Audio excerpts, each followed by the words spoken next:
دیتے ہیں. ابھی دیکھیں اخبار بھرے ہوئے ملالہ ملالہ ملالہ، صبح شام اوپر سے نیچے تک آگے پیچھے سب ملالہ. اب یہ ہزاروں عورتیں پاکستان میں جن کی عصمت دری ہوئی ہے، جن کو قتل کیا گیا ہے، جن کے سہاگ اجڑے ہیں، جو یتیم بے ہوئی ہیں، جو بیوائیں ہوئی ہیں، جن کے بیٹے مرے ہیں، جن عورتوں کو زخمی کیا گیا ہے، جن عورتوں کے پیٹ میں موجود بچوں کو زخم مارا گیا ہے، قتل کیا گیا ہے، ان کا نام لینے والا کوئی بھی نہیں ہے.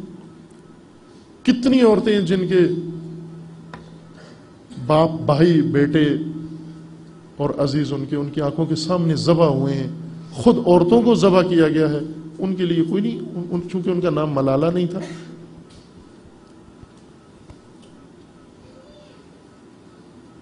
کوئٹہ سے لے کر پارا چنار تک ہر ذرہ پاکستان کی خاک کا خون آلود ہے. ہر ذرہ، کوئی ذرہ اس خاک کا اٹھائیں اس میں 20 شہیدوں کا خون ٹپکتا ہے اس ذرے سے. ان شہیدوں کے لیے کوئی نام لینے والا نہیں، ان کے حقوق کا کوئی طلبکار نہیں. ان کے قاتلوں کو چھٹی دے دی تم نے. وہ قاتل جو جیلوں میں آئے اور انہوں نے اقرار کیا کہ ہم نے مارے ہیں اور ہم باہر نکل کر پھر ماریں گے،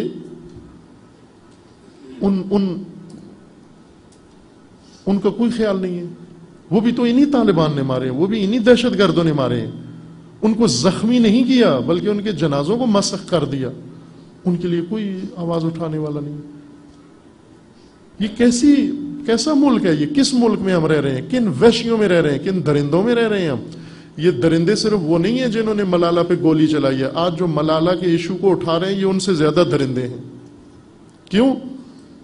کہ ہزاروں ملالہ کے لیے انہوں نے آواز نہیں اٹھائی بلکہ خود ان کی پشتبانی کی، بلکہ ان کے قاتلوں کو آزادی دی ہے، بلکہ ان کے قاتلوں کو ابھی سیاسی دھارے میں لانے کی باتیں کر رہے ہیں.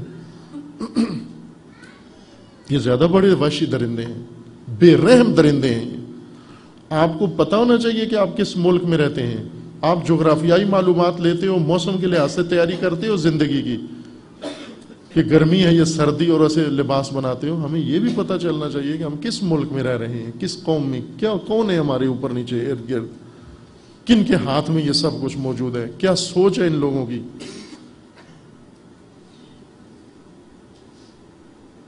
جو پوری ملت کے قاتلوں کو چھوڑ دیتے ہیں اور خود ایک کہانی بنا کر اور اس کو ادم مچا دیتے ہیں. اس قسم کی قوم اور اس قسم کے ملک میں رہنے کے لیے آداب ہوتے ہیں.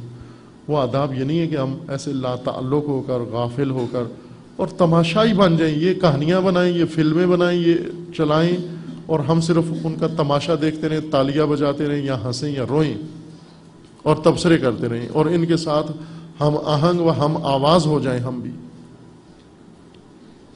ہمیں اپنی آواز جدا کرنے کی ضرورت ہے. ہم وہ آواز دیں، وہ ندا دیں جو کوئی نہیں دے رہا اور جس کے نہ دینے سے یہ سارا ماحول بنا ہے. اس کی ضرورت ہے اشد. یہ کام ہوگا پھر ایسے اعمال رک جائیں گے، پھر نہ ملالہ و نہ کوئی اور خاتون اس کے اوپر ایسا ظلم و ستم ہرگز نہیں ہو.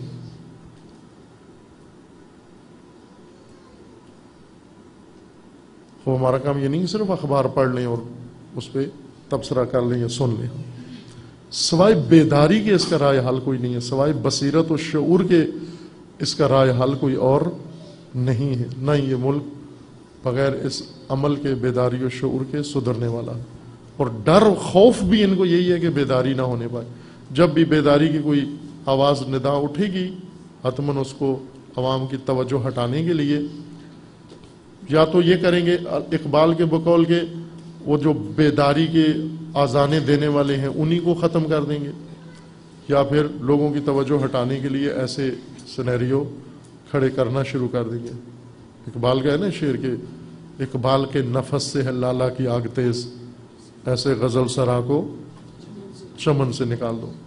خوب یا چمن کی توجہ کہیں اور بات لگا دو تاکہ ایسے نغموں پہ توجہ ہی نہ کریں، یا پھر اس غزل سرا کو چمن سے نکال دو جو بیداری کے نغمے چمن میں آ کر پھیلاتا ہے. یہ دونوں کام کر سکتے ہیں، کیے ہیں انہوں نے. شہید حسینی کو شہید کر دیا اور بعد میں دوسرے مسائل.